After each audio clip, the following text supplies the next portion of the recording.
Hello and welcome to this special edition of To The Point. We're talking to Tariq Puri, who is the chairman of the Trade Development Authority of Pakistan. Welcome to the show, Mr. Puri. Glad to have you on the show. First of all, before we delve into the specifics of the interview, tell us what the business community in Pakistan thought of President Zardari's visit to India. Of course, he had a meeting with the Lahore-based Chamber of Commerce just before he crossed over the border to India. What are the specific list of demands you think the Lahore Chamber would have given President Zardari before he came to India? I think what is very important to understand is that the leadership in Pakistan did what was required to take the business community on board. And I think with the overwhelming backing and support of the business community, that is when it was decided to start the process of trade normalization with India. Right.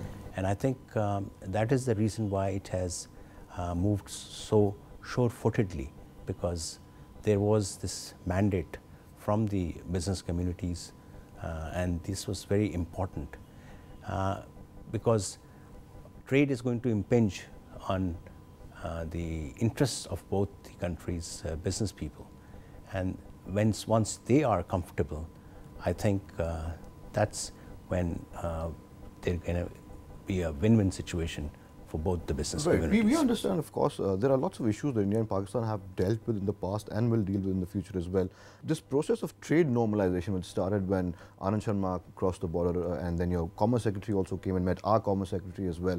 I think that path, do you not agree that is the right way to go about it, and adopting the China model, like most politicians call it, keep the tricky issues on the back burner for a bit, start with trade, that is an easy win as they call it. Do you think that's the right way to go about it? Actually, we have had more than 6 rounds of talks between the secretaries of commerce on both sides. But it really took off last year when Mr. Rahul Kuller and Zafar Mahmood, our Commerce Secretary, they met in April in Islamabad, and they chalked out a very timelined and a very clear roadmap to go through the process of trade normalization.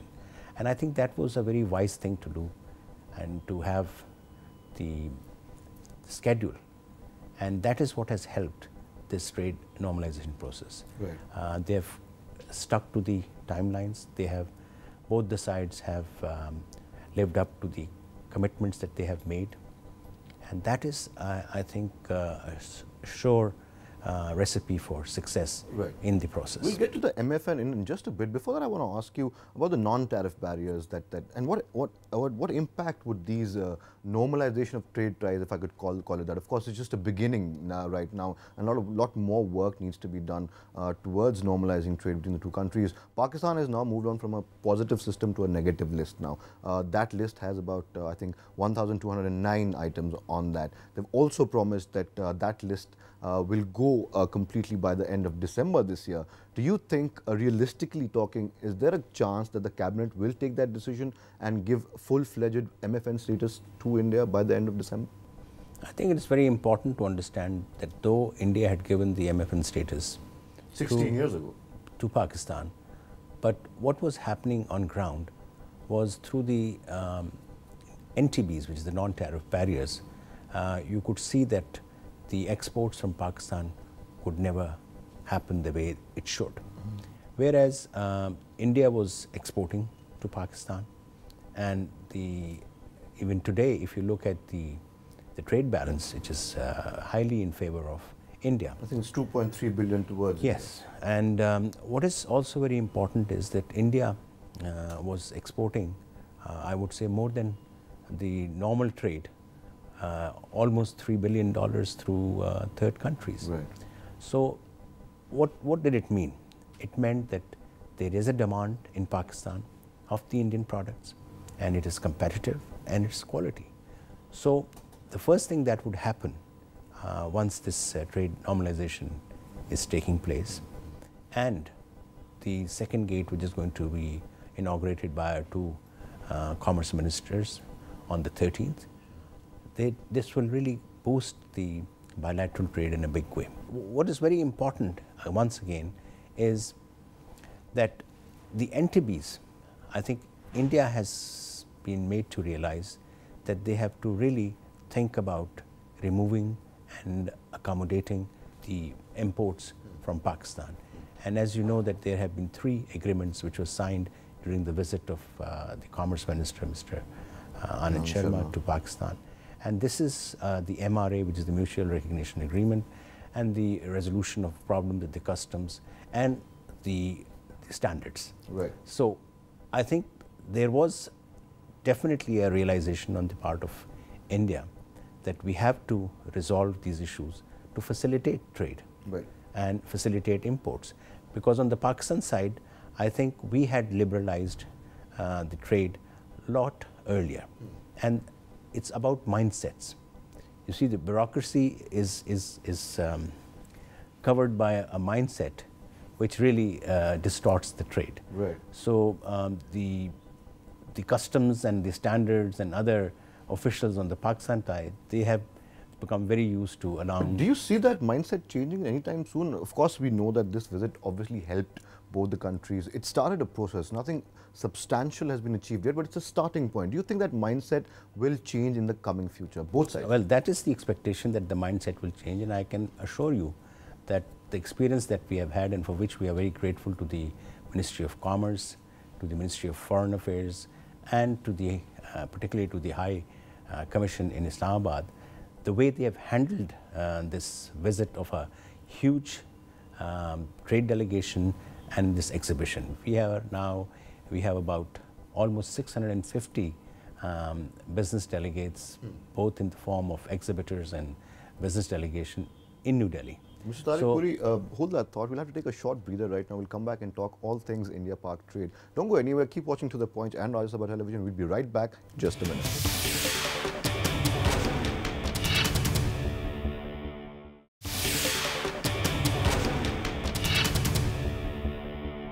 Welcome back. We're still in conversation with Mr. Tariq Puri, who's the chairman of the Trade Development Authority of Pakistan. We're still we're talking about MFN just a moment ago. Let's just talk some specifics on MFN. Now, there have been these voices coming from both sides of the border that there are so many things in India. There are so many products that India can actually provide Pakistan, which could be a good starting point to liberalize trade between the two countries and liberalize the process between the two countries. Refined petroleum products, of course, being one of them. We have the Jamnagar refinery, and there's some proposal about using that to start that process. Do you think that refined petroleum products in the near future could make the difference, where India and Pakistan could actually take that leap forward? Well, first of all, I'd like to delve a little bit on the MFN. Right. I think this is a misnomer which is not understood well on both sides. When we say most favored nation, it only means that you give a level playing field to each other, right, as you give to the rest of the world. So one is not really doing something special or some concession which is not available to others. And it is basically the process which has started, and we have seen a very positive movement that the imports on Pakistan side are going to be liberalized, and the process has already started. From a positive list, we have gone to a negative list, and this negative list is going to be phased out. But this phasing out would largely depend on how the Indian side take care of the non-tariff barriers, because as we understand, it has to be a level playing field for both the countries, and it has to be a win-win situation, and that is the key that will take the trade forward. Right. Otherwise, if the NTBs, or there are other issues, NTBs may not only be the custom clearance or the passage of goods from Pakistan to India, but it's all about the visa issues, the investment policy, the banking relations, and so on and so forth. So it's all about how you want to really liberalize trade in its true sense. So if Pakistan is going to phase out, it would be expecting that India reciprocates by accommodating and facilitating exports from Pakistan. A small question on MFN, and it's slightly digressing from the economics of it. There is some sort of opposition towards the idea of giving the most favored nation status to India. Given the fact that you're a senior member of the business community in Pakistan, shed some light on what sort of quarters are opposing it and why exactly. Economically speaking, it makes quite a bit of sense to give the MFN to India. Why the opposition inside Pakistan? You see, opposition is coming sometimes from the very basic thing that you are not familiar. You are not. Fear of the unknown, is it? That's exactly what I was going to say. It's fear of the unknown. And once you have an interaction, and that's what we are having with our business community, I mean, we have to look into the fears of these sectors, like you have the automobile sector, pharmaceutical sector, engineering sector. So these are basically the three sectors which are fearful of the onslaught of Indian exports to Pakistan and which might lead to their closure. But again, what we have done, we are trying to have a very intensive interaction with these sectors. And of course, you are aware also that the most sophisticated countries in the world, when their industry is threatened or a certain sector is threatened, there are trade defense measures which you can use. And these trade defense measures are permissible under the WTO. So if really there is a threat to any industry or any trade, there are means to cater to that. So what you're saying is, in fact, the fears that these industries, that these sectors have, even if they do come true, which is a far-fetched possibility, if you ask me, the government could launch its own mechanism of protectionism, and that could be a safety valve of sorts. It's not called protectionism. What you do is basically regulate in such a manner that you protect the industry. For example, if there is a sudden surge, so that is a reason to be alarmed about. And if there is some subsidies on one side, so there are safeguard measures. Right, right. And there are countervailing duties. So there are several measures which can be taken to protect those sectors which are vulnerable. One thing that keeps cropping up in the discussions we do at the channel and other interviews that we do as well is the extreme power shortage, especially in parts of Lahore, which has been going on for a bit now. What do you think about the idea of India providing that power, because it's in a position to do so, not because it's Big Brother or anything, because that's a starting point. If India can provide power, what's the harm in taking it? Do you think that would be a good idea, sharing power and alleviating that power problem that Lahore especially is currently going through? Certainly. I mean, if you look at some of the countries in the European Union, there are certain countries which have excess power, so they export power. So if you have certain surplus power on the in East Punjab, then certainly West Punjab needs power, and there is we have shown the inclination to look at importing power from India, and so have we shown the interest to import petroleum products. Right. And discussions are taking place by the relevant ministries. And I think this would lead to a very good result in terms of alleviating the shortages on both sides. Right. Even we have seen that when there are shortages in vegetables, there have been exchanges which have helped bring down the prices on either side. Right, right. Sure. We'll take another short breather right now, sir, and come back and continue our conversation with you. Still in conversation with Tariq Puri. We'll come back after a short breather. Don't go anywhere.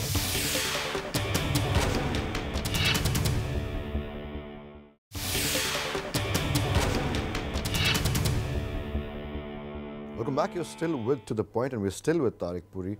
Tariq sir, one really important issue that, of course, has cropped up from time to time, and you mentioned earlier in the interview as well, the third countries involved in bilateral trade, like the goods that go to the UAE, that is also a very disturbing, would be a a harsh word to call it, but for example, if Indian exporters export their pharmaceuticals, they go way around Germany and then go to Pakistan. Wouldn't be a good idea to eliminate that third country kind of syndrome that we are in right now and increase bilateral trade? Do you think that's something on the cards that both governments should look at?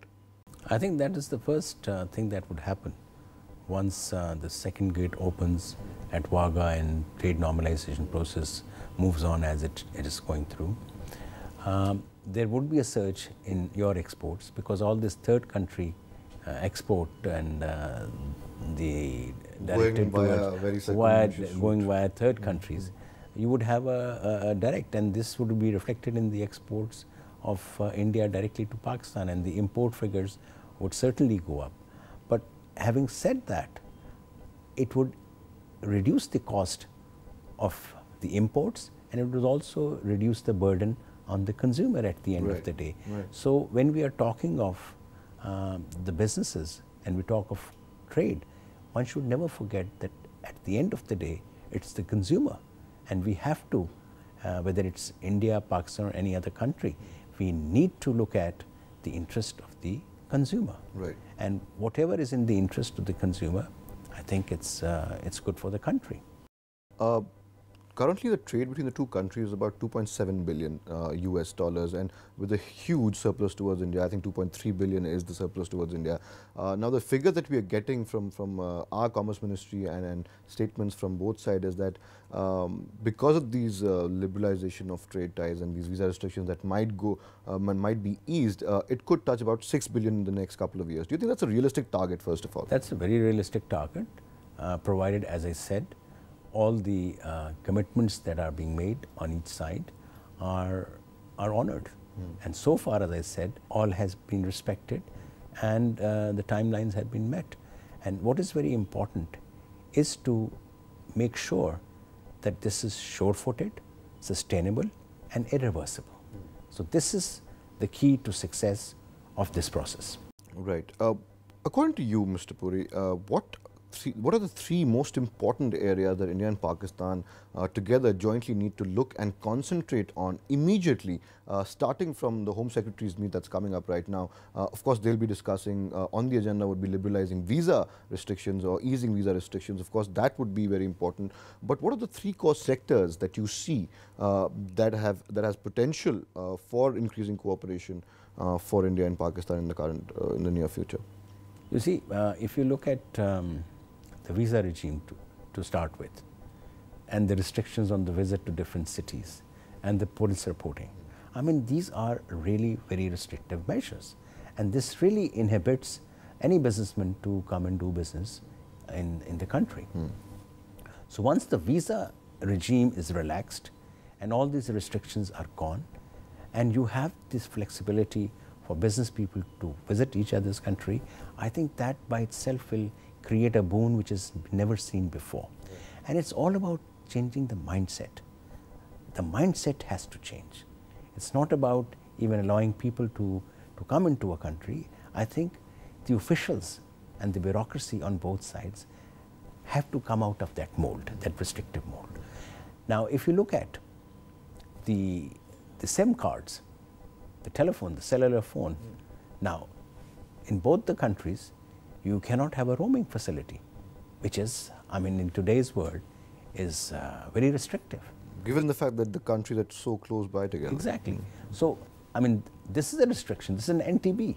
Now, if you look at the Indian investment regime, it is very restrictive.